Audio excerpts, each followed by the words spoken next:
Happy morning, dear kids. Okay, in the previous session, you have learned about the terrestrial plants, different types of terrestrial plants, right? Yes, in this session, you will learn about the aquatic plants. Kids, what do you mean by aquatic plants?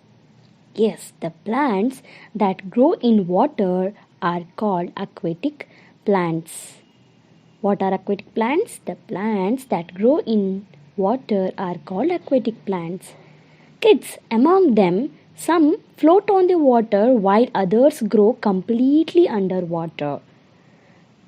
Right? As you can see in the screen, some are floating on the water, some are in the underground, means in the water itself. Right? Under the water. The aquatic plants are of three types.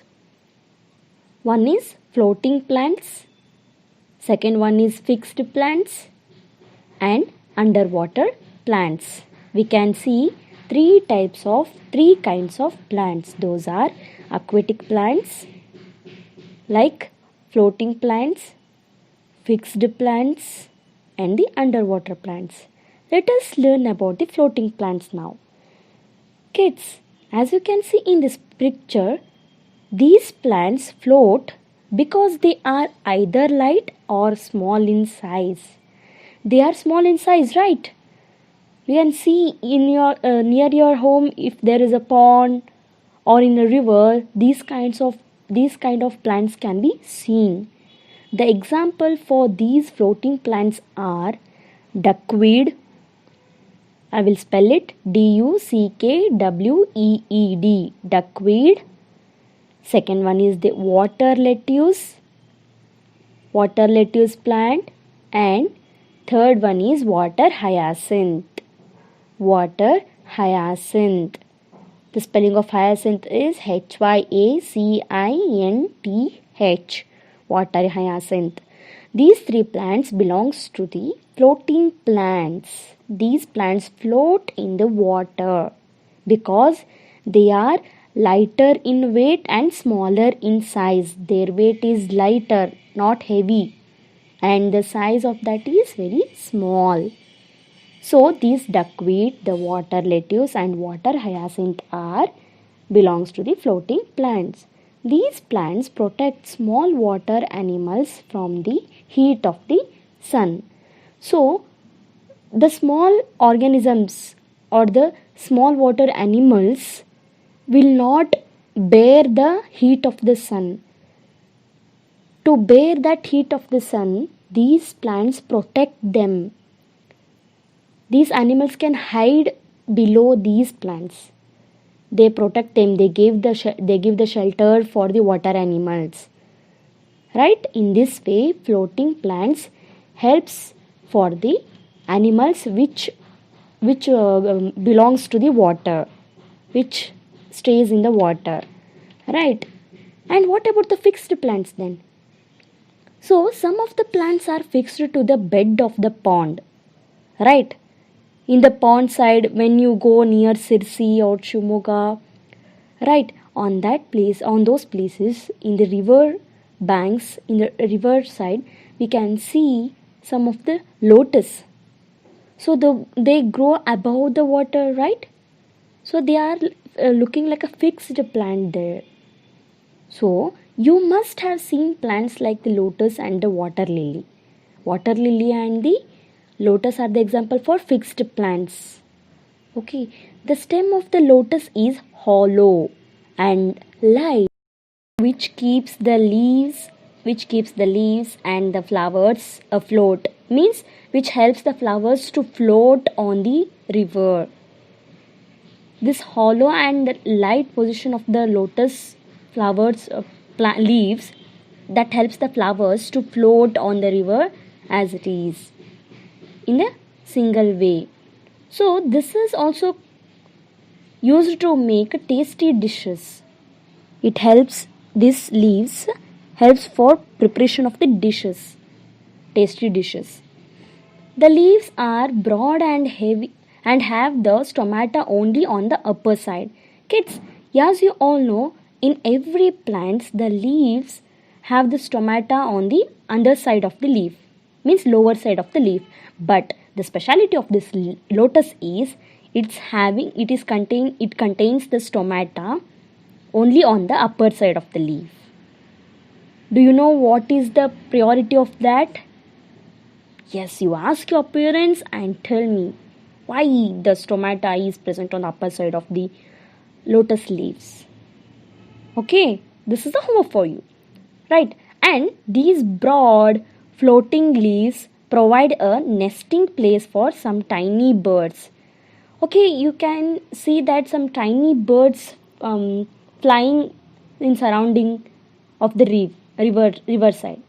Okay, for that birds, these broader leaves, these floating leaves help them to protect, means they can hide under the leaf. Because these leaves will be broader in size, the small birds can hide under them. If any animals, or if any bigger birds comes and attack, means they can hide very easily under that broad leaves. So in this way, the fixed plants are very important and beautiful one. So we have learnt about the fixed plants now. What about the under plants now? Underwater plants. In underwater plants, the examples are hydrilla, tape grass, and pondweed. I shall repeat once again. The plants like hydrilla, tape grass, and pondweed remain under the water. Okay, as you can see in the picture, these three plants are arises. What are those? Hydrilla, one is tape grass, and pondweed. Okay, I think it's clear. So these plants have the long ribbon-like narrow leaves. So these hydrilla plant, pondweed, and tape grass are long ribbon-like structures. Do you know about ribbon? Yes, what the ribbon we use for tying. That one will be long in size and little broader or narrower in size. Okay, that will be the very good example. These plants have the long ribbon-like and the narrow leaves. Okay, these leaves arise in clusters from the roots and have no stomata at all. So these leaves grow in a cluster, means in group. Clusters means in group. In group it will grow from the roots itself. These leaves grow from the roots itself, and it does not contain the stomata in that. These underwater plants do not contain the stomata in that. So they breathe through their body surface. These underwater plants breathe through their body surface. These plants clean the water by removing the carbon dioxide breathed out by aquatic animals like fish and turtles. These plants clean the water. These underwater plants, what is the important thing? How can it be helpful for the animals? Means animals which survive in the water. How means these plants clean the water by removing the carbon dioxide. By removing the carbon dioxide which has been breathed by aquatic animals like the fishes and turtles. And it cleans up the whole water body. This is why we put such plants in aquariums. Yes, here comes the point. Have you all seen the aquarium? Do you have the aquarium in your home? Yes, if not means who have all have the aquarium, or in whose home the aquarium is there. You see, some of the parents or the neighbors of your home, they will put some plants in that aquarium.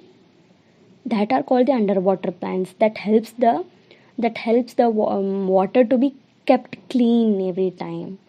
If the plants like that underwater plants grown or kept in that aquarium, means there would not be need to clean again and again the water in the aquarium. right? So this is about the underwater plant. Kids, let us learn about the plants of the grass family now. These are very useful for us in many ways. Cereal plants like wheat, rice, jowar, bajra and oats provide food for humans and fodder for animals. Sugar is obtained from the sugarcane plants. So sugar is obtained from the sugarcane plants. Do you know the bamboo plants? Yes, as you can see here, these are the bamboo plants and these are actually giant grass. The bamboo is used for making things like brooms, baskets, chairs, mats, curtains, toys and huts. The bamboo shoots have a high nutritional value and are rich in vitamins. In many parts of India, especially in the northeast, these are used to prepare tasty dishes. So, paper was first made by the people of Egypt from a grass called papyrus. So, from papyrus comes the word paper. Various kinds of grasses are now used to make a different types of paper. Some plants of the grass family are used in preparing medicines. So, some of the dried grass is used as a packing material. So, for packing the materials for transporting from one place to another place, this dried grass is used as a packaging.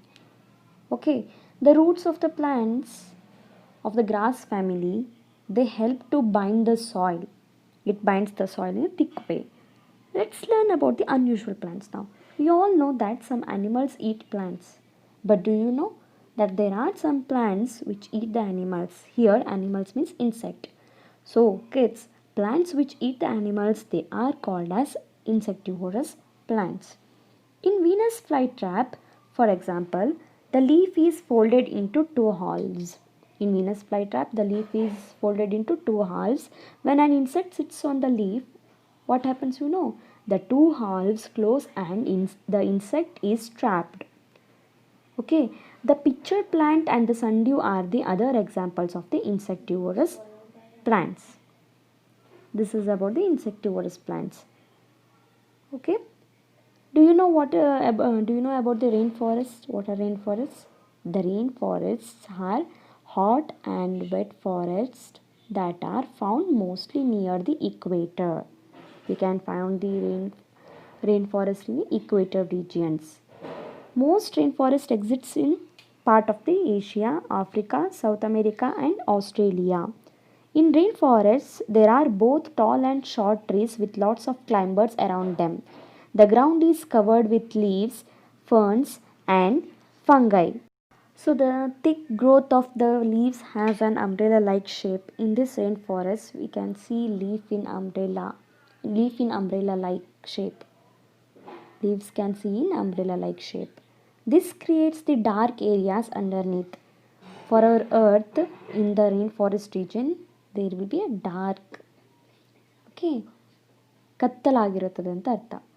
Okay, we can find a wide variety of animals in this rainforest area. Different kinds of animals are found in this area, in the rainforest areas. So kids, this is about the today's session.